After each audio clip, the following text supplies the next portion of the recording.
സച്ചിയുടെയും രേവതിയുടെ മനോഹരമായ പ്രണയകഥയിലേക്ക് എല്ലാവർക്കും സ്വാഗതം. അങ്ങനെ രേവതിയോട് പതിയെ പതിയെ സച്ചി അടുത്തോണ്ടിരിക്കുകയാണ്. സച്ചിക്കാണേലും രേവതിയോടും രേവതിക്ക് സച്ചിയോടും വളരെ ഇഷ്ടമായി തുടങ്ങാണ് കേട്ടോ.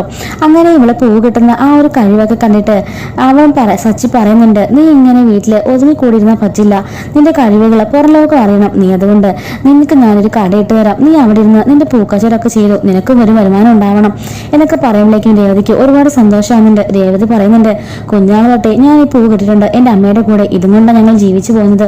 അതുകൊണ്ട് തന്നെ ഇതൊരു ജോലിയെക്കാട്ടിലും എനിക്ക് എന്തോ മാനസികമായി വലിയൊരു അടുപ്പമുള്ള കാര്യമാണ്. അത് മാത്രമല്ല അമ്പലങ്ങളിലേക്ക് ഭഗവാനെ ചാർത്താൻ വേണ്ടിയിട്ടാണ് ഞാൻ കൂടുതലായിട്ടും പൂക്കള് ഇതുപോലെ കോർക്കാറുള്ളത് എന്നൊക്കെ പറയുന്നുണ്ട് കേട്ടോ. അങ്ങനെ സച്ചി അവർക്ക് വേണ്ടിയിട്ട് ഒരു കട തന്നെ ഇട്ട് കൊടുക്കുന്നുണ്ട്.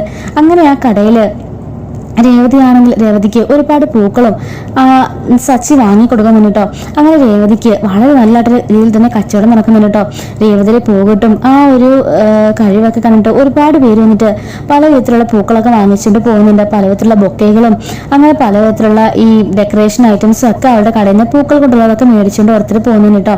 അപ്പൊ ഇതൊക്കെ കാണുമ്പോൾ ചന്ദ്രമതിക്കും സുധീര വൈഫ്, അതായത് സുധി വീണ്ടും വേറെ വിവാഹം കഴിക്കുന്നുണ്ട് കേട്ടോ. സുധീര വൈഫിനും ഒട്ടും ഇഷ്ടപ്പെടുന്നില്ല. ചന്ദ്രമതി പറയാണ്, എങ്ങനെയെങ്കിലും അവളെ ആ സ്ഥാനത്ത് നിറക്കണം, ഇപ്പൊ അവൾക്ക് ഭയങ്കര വരുമാനോ അതിന്റെ നല്ല അഹങ്കാരമുണ്ട്, അവളെ എങ്ങനെയെങ്കിലും വിടവാക്കണം എന്നൊക്കെ പറഞ്ഞിട്ട് ഇവര് പ്ലാൻ ചെയ്യുന്നുണ്ട് കേട്ടോ. പിറ്റേ ദിവസം രാവിലെ തന്നെ രേവതി പോകാൻ ഇറങ്ങുമ്പോഴേക്കും ചന്ദ്രമതി പറയാണ്, വേണ്ട, നീ എങ്ങും പോകണ്ട, നീ വിവാഹം കഴിഞ്ഞ പെണ്ണാണെങ്കിൽ വീട്ടിലെ ജോലി ചെയ്ത് വീട്ടിലിരുന്നാൽ മതി എന്ന് പറയുന്നു.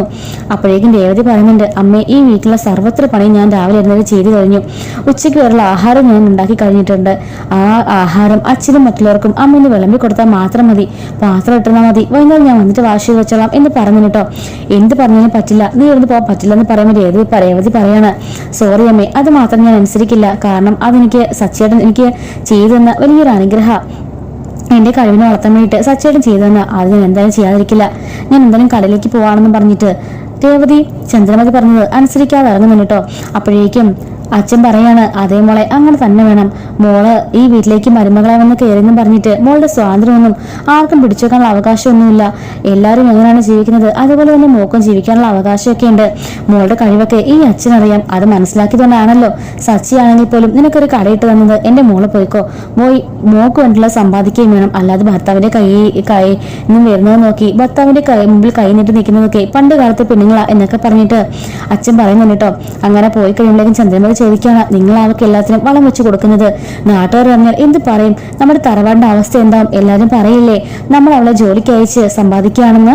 അപ്പോഴേക്കും അയാളെ പറയുന്നുണ്ട്, അതെ, നാട്ടുകാരില്ല എനിക്ക് ചിലവിന് തരുന്നത് ഞാൻ തന്നെയാ, അതുകൊണ്ട് ബാക്കി ആരും പറഞ്ഞാൽ കേൾക്കേണ്ട ആവശ്യം എനിക്കില്ല, അവളുടെ കഴിവുകൾ ഈ നാട്ടുകാർക്ക് എല്ലാവർക്കും അറിയാം, ആ കഴിവുകളൊക്കെ മുരടിപ്പിച്ച് ഇവളെ വീട്ടിനകത്ത് ഇരുത്തിയാലേ നാട്ടുകാർ എന്തെങ്കിലും പറയുള്ളൂ, അതോർത്ത് നീ ഇത്ര ബേജാറാവണ്ടെന്ന് പറഞ്ഞിട്ട് ചന്ദ്രമതിക്ക് ചെറിയൊരു കുത്തും കൊടുത്തിട്ട് അവൻ പോകുന്നുണ്ട് കേട്ടോ.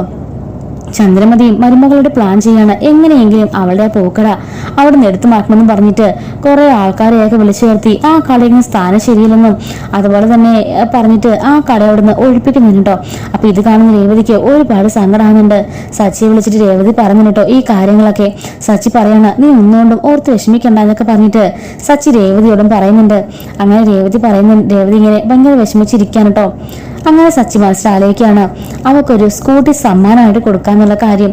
അങ്ങനെ സച്ചി ഒരു വണ്ടിക്കടയിൽ ഒരു ബൈക്കിന് ഷോറൂമിൽ ചെല്ലുന്നുണ്ട്. അവിടെ ചെന്നതിന് ശേഷം രേവതി വിളിക്കാൻ കേട്ടോ. അപ്പൊ രേവതി ഇടയ്ക്ക് പാചകത്തിലായിരിക്കും. രേവതി, നിനക്ക് ഏറ്റവും ഇഷ്ടപ്പെട്ട കളർ എന്നാണ് ചോദിക്കുമ്പോൾ, അങ്ങനെ എങ്ങനെയാ സച്ചിയേട്ടാ, എനിക്ക് എല്ലാ കളറും ഇഷ്ടമെന്ന് പറയുമ്പോൾ, അല്ല എങ്കിലും പറ, നിനക്ക് ഏറ്റവും ഇഷ്ടപ്പെട്ട കളർ എന്താ? അപ്പോഴേക്കും പറയുന്നത്, എനിക്കൊരു ആഷ് കളർ പോലത്തെ കളറൊക്കെ എനിക്ക് ഇഷ്ടമാണ് ചേട്ടാ. എന്താ കാര്യം, എന്ത് മേടിക്കാനാ, സാരിയാണോ എന്ന് ചോദിക്കുമ്പോഴേക്കും, സാരി അതെന്താന്ന് അങ്ങനെ ചോദിച്ചത്, അല്ല പിണക്കം മാറ്റാൻ വേണ്ടി ഭർത്താക്കന്മാർ സാരി മേടിച്ചു കൊടുക്കുന്നൊക്കെ പറഞ്ഞേക്കാം, വിഷമം മാറ്റാൻ വേണ്ടിയിട്ട്, ഇനി അങ്ങനെ വല്ലതാണോ സച്ചി ചോദിക്കാണ്. ഓഹോ, അപ്പൊ ഒരു സാരി ഇട്ടാൽ തന്നെ പിണക്കൊക്കെ മാറുമല്ലേ, തന്നെ ദേഷ്യമൊക്കെ മാറില്ലെന്ന് ചോദിക്കുമ്പോൾ, വിഷമമൊക്കെ മാറുമെന്ന് ചോദിക്കുമ്പോൾ, അതെ എനിക്ക് അങ്ങനെ വിഷമമൊന്നുമില്ല, നിങ്ങളുടെ അമ്മ ചെയ്തു, ഇനി അതിന്റെ പേരിൽ ഓർത്ത് വിഷമിക്കാണെന്നും എനിക്ക് വയ്യ എന്നൊക്കെ പറഞ്ഞ് രേവതി നിൽക്കുന്നുണ്ട് കേട്ടോ. എനിക്ക് സാരി ഒന്നും വേണ്ട സച്ചിയേട്ടാ, ഒരുപാട് സാരികൾ എന്റെ അലമാരിൽ ഇരിപ്പുണ്ട്, എനിക്ക് അതൊക്കെ തന്നെ ധാരാളം എന്ന് പറയണം. സച്ചി പറയണ, ശരി ഞാൻ പിന്നെ വിളിക്കാന്ന് പറഞ്ഞിട്ട് കട്ടാക്കാൻ കേട്ടോ. അങ്ങനെ അവനൊരു ആഷ് കളറ് സ്കൂട്ടി കാണുകയാണ്. എന്നിട്ട് പറയാണ് ദാ ഇത് തന്നെ മതി. അപ്പൊ അയാൾ പറയുന്നുണ്ട് 2-3 ദിവസം ഡെലിവറി വൈകുമെന്ന് പറയുമ്പോൾ അയ്യോ അതൊന്നും പറ്റില്ല, എനിക്കിപ്പോൾ തന്നെ ഇത് കൊണ്ടുപോകണം, അത്യാവശ്യമാണെന്നൊക്കെ പറഞ്ഞിട്ട് റെഡി ക്യാഷും കൊടുത്തിട്ട് അപ്പൊ തന്നെ ആ ഒരു വണ്ടിയും വാങ്ങിച്ചിട്ട് ഗേറ്റിന് വെളിയിൽ കൊണ്ടുവന്ന് സച്ചി ഇടുന്നുണ്ട് കേട്ടോ. അങ്ങനെ അകത്തേക്ക് ചെന്നിട്ട് എല്ലാവരും വിളിച്ചിറക്കാണ്. അച്ഛൻ ചോദിക്കാണ് എന്താണ് സച്ചി എന്താണ് കാര്യം എന്ന് ചോദിക്കുമ്പോൾ അതൊക്കെ ഉണ്ടച്ചാ നമ്മളൊന്നൊരു ഉദ്ഘാടനം ചെയ്യാൻ പോവാണെന്ന് പറയുമ്പോഴേക്കും ഉദ്ഘാടനമോ എന്ത് ഉദ്ഘാടനം? അപ്പോഴേക്കും അവൻ ചന്ദ്രമതി ആണെങ്കിലും അവനെ നിന്ന് കളിയാക്കുന്നൊക്കെ കേട്ടോ. പിന്നെ അവൻ ഉദ്ഘാടനം ചെയ്തു. എന്താണ് ഉദ്ഘാടനം ചെയ്തത്? വലിയ ബലൂണോ അതോ അന്നത്തെ പോലെ വലിയ പൂക്കടയോ വലിയ പെട്ടിക്കടയൊക്കെ ആണോ എന്നൊക്കെ പറഞ്ഞ് കളിയാക്കുമ്പോഴേക്കും സച്ചി പറഞ്ഞിട്ട് അതൊക്കെ കാണാൻ പോകുന്നേ ഉള്ളൂ, സുധീനെ നോക്കിയിട്ട് അങ്ങോട്ട് മാറി നിൽക്കാനും പറഞ്ഞിട്ട് ഗേറ്റ് തുറന്നിട്ട് എല്ലാവരും വിളിച്ച് പുറത്തേക്ക് പോയിട്ട് അവൻ ആ വണ്ടിയുടെ കവർ ഇങ്ങനെ ഊരി മാറ്റുമ്പോഴേക്കും എല്ലാവരും ഞെട്ടിപ്പോന്നിട്ടോ. രേവതി ആണെങ്കിൽ അങ്ങ് ഷോക്കായി നിൽക്കുകയാണ്. അപ്പൊ രേവതി മനസ്സിലാക്കാണ് ഈശ്വര ഇതാണ് ആ എന്നോട് കളർ ഏതാ വേണ്ടതെന്ന് ചോദിച്ചെന്ന് പറഞ്ഞ് അവൾ ആ വണ്ടിയിലേക്ക് തൊട്ട് നോക്കുന്നുണ്ട് കേട്ടോ. എങ്ങനെയുണ്ട് അച്ഛാ ഈ ഒരു സമ്മാനം ചോദിക്കുമ്പോൾ ദാർക്ക മോനെ രേവതി കാണാൻ ചോദിക്കുമ്പോൾ പിന്നെ അല്ലാതെ വേറെ ആർക്കാച്ച ഞാനിവിടെ മേടിക്കാൻ പോകുന്നത് എന്റെ രേവതിക്ക് വേണ്ടി തന്നെയാ. അവൾക്ക് പൂക്കച്ചവടം ചെയ്ത് കടയിൽ നല്ല വരുമാനം കിട്ടിയപ്പോഴേ കുറെ പേർക്ക് ഭയങ്കര അസൂയം കണ്ണടിയൊക്കെ ആയിരുന്നു. അങ്ങനെ അവര് കുറെ പേർക്ക് കാശൊക്കെ കൊടുത്തിട്ട് ആ ഒരു കട തന്നെ ഇല്ലാതാക്കി. എങ്കിലെന്താ ദാ ഇനി മുതൽ എന്റെ രേവതി കച്ചവടം ചെയ്യാൻ പോകുന്നത് ദാ ഈ സ്കൂട്ടിയിലായിരിക്കും എന്നൊക്കെ അവൻ പറയുന്നുണ്ട് കേട്ടോ. അപ്പോഴേക്ക് രേവതിക്ക് അത് ഒരുപാട് സന്തോഷമാകുന്നുണ്ട്. ബാ രേവതി ഇവിടെ കയറിയിരിക്കുമെന്ന് പറഞ്ഞിട്ട് അവൻ പറയുന്നുണ്ട് കേട്ടോ. എന്നിട്ട് വണ്ടിയുടെ ഫ്രണ്ടിലായിട്ട് R എന്ന പേരും കാണുന്നുണ്ട്, S എന്ന പേരും കാണുന്നുണ്ട്. അല്ലടാ എന്താ SR എന്ന് ചോദിക്കുമ്പോൾ അത് സച്ചിയുടെ സായും എസും രേവതിയുടെ 6 വാച്ചെന്നൊക്കെ പറയുന്നുണ്ട് കേട്ടോ. അങ്ങനെയൊന്നും ചന്ദ്രമതിക്ക് തീരെ പിടിക്കാതെ ഇങ്ങനെ നിൽക്കുന്നുണ്ട്. അങ്ങനെ രേവതിയോട് നിനക്ക് വണ്ടി ഓടിക്കാൻ അറിയില്ലെന്ന് ചോദിക്കുമ്പോൾ എനിക്ക് നന്നായിട്ട് വണ്ടി ഓടിക്കാൻ അറിയാമെന്ന് രേവതി പറഞ്ഞിട്ട് കേട്ടോ. അങ്ങനെ സച്ചിയെ പുറകിലെത്തിക്കൊണ്ട് രേവതി ഇങ്ങനെ റൈഡിന് പോകുന്നുണ്ട്. അപ്പോഴേക്കും ഇത് കണ്ട് ചന്ദ്രമതിയൊക്കെ ആകെപ്പാടെ കലുതൊള്ളി നിൽക്കുകയാണ്.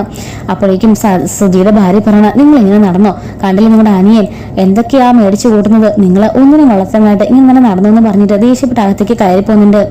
അപ്പോഴേക്കും സുധി പുറകെ പോയിട്ട് പറയണ ഞാൻ എന്താ ചെയ്യണ്ടേ, ഒരു ബിസിനസ് ഒക്കെ ചെയ്യാതെ ഞാനും എന്നെപ്പോഴും വണ്ടി ഓടിച്ചിറങ്ങാൻ മതിയെന്ന് ചോദിക്കുമ്പോൾ അതൊന്നും വേണ്ട, ബിസിനസ് ചെയ്താൽ മതി, നിങ്ങളോട് തുറച്ചില്ലേ ഒരു 25 ലക്ഷം രൂപ അത് മതിയാവില്ലെന്ന് ചോദിക്കുമ്പോൾ സുധി പറയാണ് അത് കിട്ടണ്ടേ, അത് അവള് കൊണ്ടുപോയതല്ലേ, അവൾ മോഷ്ടിച്ചുകൊണ്ട് പോയതല്ലേ എന്ന് ചോദിക്കുമ്പോൾ അതെ അവൾ എങ്ങനെയും കണ്ടുപിടിക്കണം, ആ 25 ലക്ഷം രൂപ നമുക്ക് തിരികെ വാങ്ങണം, എങ്കിലും മാത്രമേ നമ്മുടെ ബാധ്യതകളും പ്രശ്നങ്ങളും എല്ലാം തീർന്ന് ഇവർ മുമ്പിൽ തലയുയർത്തി നിൽക്കാൻ പറ്റുള്ളൂ എന്ന് അവൾ പറഞ്ഞു കേട്ടോ. അപ്പൊ സുധി പറയാണ് ഞാനും നോക്കട്ടെ എന്ന് സുധിയും പറഞ്ഞിട്ടുണ്ട്. അങ്ങനെ വളരെ റൊമാൻറ്റിക് ആയിട്ട് തന്നെ സച്ചിയും രേവതിയും കൂടി ആ സ്കൂട്ടിയിൽ ആ നാട് മുഴുവൻ കറങ്ങാണ് കേട്ടോ. സുധിയാണെങ്കിൽ രേവതിക്ക് ഹെൽമെറ്റ് ഒക്കെ വെച്ച് കൊടുക്കുന്നുണ്ട്. അങ്ങനെ അവളുടെ കൂടെ ഇരുന്ന് ബൈക്കിൽ ഇങ്ങനെ സ്കൂട്ടിൽ ഇങ്ങനെ കറങ്ങുന്നുണ്ട് കേട്ടോ. ഇഷ്ടപ്പെട്ടോന്ന് ചോദിക്കുമ്പോൾ രേവതി പറയണ എന്ത് ചോദ്യം സത്യേട്ടാ, ഇത് കൺമുമ്പിൽ കൊണ്ടുവരുന്ന ഒരു സ്വർഗ്ഗമല്ലേ, ഞാൻ ഒരു സാരി പ്രതീക്ഷിച്ചത്, ഒരു പൂ ചോദിച്ചപ്പം ഒരു പൂക്കാലം എന്ന പോലെയാ സച്ചിയേട്ടന്റെ ഗിഫ്റ്റ് എന്ന് പറയുന്നുണ്ട് കേട്ടോ. അപ്പൊ ഇങ്ങനെയൊക്കെ ഗിഫ്റ്റ് തരുന്നൊക്കെ സച്ചിയേട്ടൻ അറിയാല്ലേ എന്നൊക്കെ ചോദിക്കുന്നു കേട്ടോ. ഈ സമയത്തൊക്കെ സച്ചിക്ക് രേവതി എന്ന് പറഞ്ഞാൽ ഭയങ്കര ഇഷ്ടമായിരിക്കും കേട്ടോ. അപ്പൊ ഇതുപോലെ സച്ചിയുടെ രേവതിയും കഥകളൊക്കെ ഇനി നമ്മുടെ ചാനലിൽ വരാനിരിക്കുന്ന സ്റ്റോറീസ് ഒക്കെ അപ്ലോഡ് ചെയ്യുന്നതായിരിക്കും. മിസ്സാവാതിരിക്കാൻ ചാനൽ സബ്സ്ക്രൈബ് സപ്പോർട്ട് ചെയ്യണേ. Thanks for watching.